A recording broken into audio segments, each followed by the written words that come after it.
Painted painless learning. નમસ્કાર વિદ્યાર્થીઓ, કેમ છો? મજામાં? હું હર્ષ પંડિત આપનું હાર્દિક સ્વાગત કરું છું.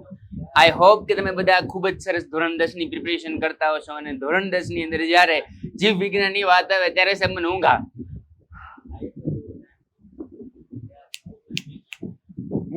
એવું નથી થતું મારા વાલા, જરા પણ સુવાની જરૂર નથી. કેમ કે જ્યારે હર્ષર આવે ત્યારે નવી નવી વાતો અને વાર્તાઓ લઈને આવે ને જીવ વિજ્ઞાન એટલું સરળ કરી દે ને કે તમે જીવનમાં ક્યારેય પણ એટલું સરળ વિજ્ઞાન નહીં ભણ્યા હોય. તો જીવ વિજ્ઞાનની એક વાર્તા દ્વારા શરૂઆત કરીએ કે જીવ વિજ્ઞાનનો એક ખૂબ જ આઈપી કોન્સેપ્ટ છે અમીબા, કે અમીબા કેવી રીતે ખોરાક ગ્રહણ કરે છે અને પાચન કરે છે. અમીબાનું આખો જે કોન્સેપ્ટ છે એ વાર્તા થ્રુ સમજવાની વાત કરીએ તો એક સરસ મજાનું ગામ હોય છે. ગામની અંદર રાજા હોય છે. તો શું થાય છે એ જોઈએ આખી વાર્તા. તો એક સરસ મજાનું ગામ હોય છે. તો આવી રીતે એક ગામ છે, રાઈટ? આવું એક ગામ છે અને ગામની વચ્ચે એક રાજા છે. ગામની વચ્ચે એક રાજા રહે છે. કોણ રહે છે? રાજા રહે છે. અને રાજાને એક વસ્તુની જરૂર પડે છે. તો ગામ હોય એની અંદર રાજા હોય ને રાજાની આજુબાજુ શું રહેતી હોય? તો કે સાહેબ પરજા. આપણને એમ કે વેજા, હા એ વેજા. એટલે ગામની આજુબાજુ શું રહેતી હોય? તો કે સાહેબ પરજા. એટલે કે ગામની આજુબાજુ શું રહેતા હોય? તો કે માણસો રહેતા હોય, રાઈટ? રાજાની આજુબાજુ તો આ બધા માણસો છે. આવી વાત કંઈક થઈ. હવે બીજી વાત એવી થાય કે રાજાને એક પ્રશ્ન મૂંઝવે છે કે એની પ્રજા છે, મીન્સ કે એના જે માણસો છે એ બધા ભૂખે મરે છે.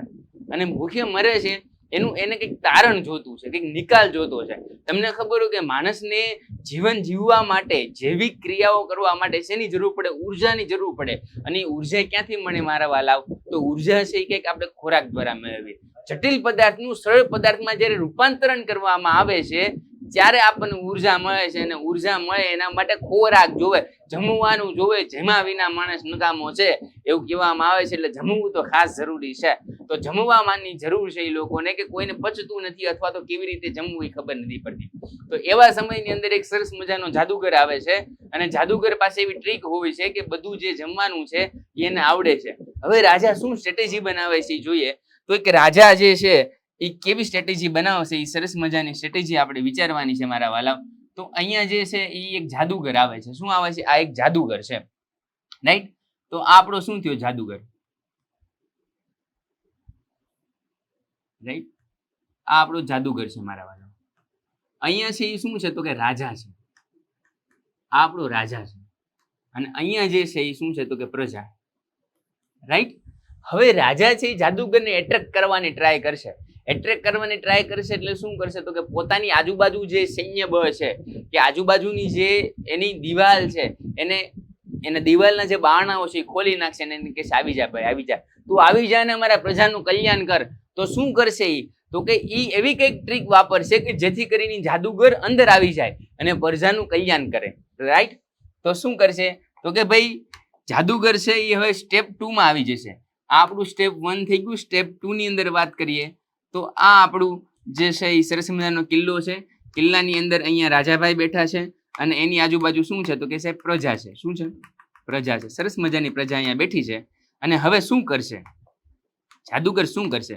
તો કે જાદુગર જે છે એ ખોટા પગ બનાવશે. શું બનાવશે? ખોટા પગ. એટલે મીન્સ કે એવી ટ્રાય કરશે કે જાદુગરને અંદર લઈ લેવાની ટ્રાય કરશે. એટલે જાદુગરને અંદર ખેંચવાની ટ્રાય કરશે. એટલે જાદુગર શું થઈ જશે? અંદર આવી જશે.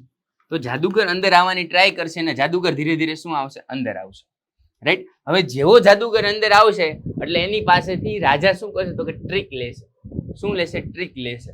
એટલે અહીંયા આપણે જોવા જઈએ તો થર્ડ સ્ટેપની અંદર શું થશે મારા વાલા? તો કે થર્ડ સ્ટેપની અંદર જે આખું જે આ સ્ટ્રક્ચર બનાવ્યું છે રાજાએ, જે સરસ મજાનું સ્ટ્રક્ચર બનાવ્યું છે રાજાએ, બરાબર છે?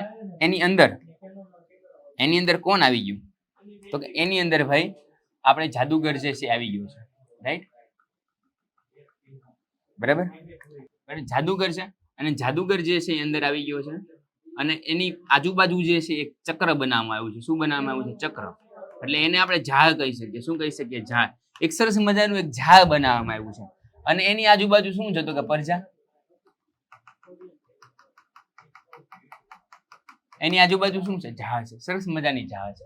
તો આને અંદર આવી દીધું. હવે ધીરે ધીરે સમય જાય છે, ધીરે ધીરે સમય જાય છે મારા વાલાઓ, અને સમય જતા જતા જાદુગરમાંથી બધી જ ટ્રીક લઈ અને એની પ્રજા જે છે એ સરસ મજાની સશક્ત થઈ જાય છે અને રાજા પણ બળવાન થઈ જાય છે.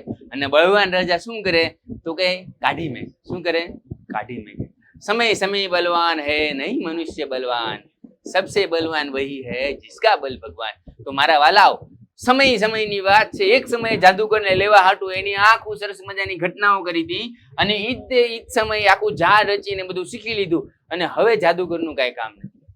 હવે જાદુગરનું કાંઈ કામ રહ્યું નથી.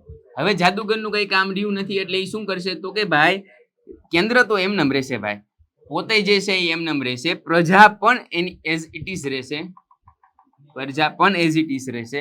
પણ એ શું કરશે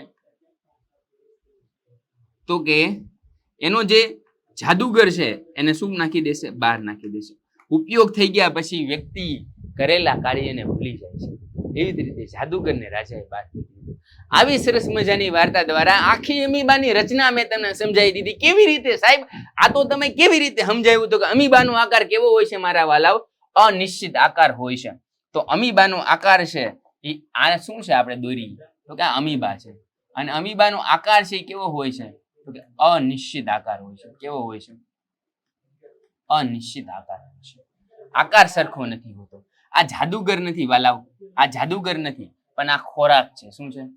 ખોરાકનો કણ છે. જાદુગર નથી પણ આ ખોરાકનો કણ છે. રાઈટ? આ રાજા નથી પણ આ કોષ કેન્દ્ર છે. શું છે? રાજા નથી પણ શું છે? કોષ કેન્દ્ર છે મારા વાલા. બરાબર છે? અને આ પ્રજા નથી પણ શું છે? કોષ રસ. પ્રજાની જગ્યાએ શું છે? કોષ રસ. તો શું કર્યું કે ભાઈ ખોરાક મેળવવા માટે અમીબા પોતાનું જીવન જાળવી રાખવા માટે શું કરશે તો કે ખોરાક મેળવશે. અને ખોરાકના કણને મેળવવા માટે શું કરશે તો કે આ આપણો ખોરાકનો કણ થઈ ગયો મારા વાલાઓ. અને ખોરાકના કણને મેળવવા માટે આ ખોટા પગ ઉત્પન્ન કરશે. શું કરશે? ખોટા પગ બનાવશે. રાઈટ? અને આ વચ્ચે જે છે એ શું છે તો કે કોષ કેન્દ્ર છે સાહેબ. વચ્ચે છે એ શું છે તો કે કોષ કેન્દ્ર છે. અને ખોટા પગ બનાવશે. અને એની બાજુ જે રચના કરશે એ શું બનાવશે તો કે કોષ દિવાલ બનાવશે. શું બનાવશે? કોષ દિવાલ. અને આ દિવાલ બનાવી અને સરસ મજાનું કાર્ય કરીને એને ખોરાકના કણને શું લઈ લેશે? અંદર લઈ લેશે. અને આખું જે આ ઝાડ બનાવ્યું છે, બરાબર છે? આખું જે ઝાડ બનાવ્યું છે એ શું છે તો કે ચક્ર છે. શું છે? ચક્ર. એટલે શું તો કે કોષ કેન્દ્રીય ઝાડ. શું કહેશું તો કે કોષ કેન્દ્રીય ઝાડ. અને અહીંયા શું છે તો કે ખોરાકનો ટુકડો છે ભાઈ. જાદુગર શું છે? આપણો ખોરાકનો ટુકડો છે. અને આ ચક્ર છે એ શું છે તો કે સરસ મજાની ઝાડ છે.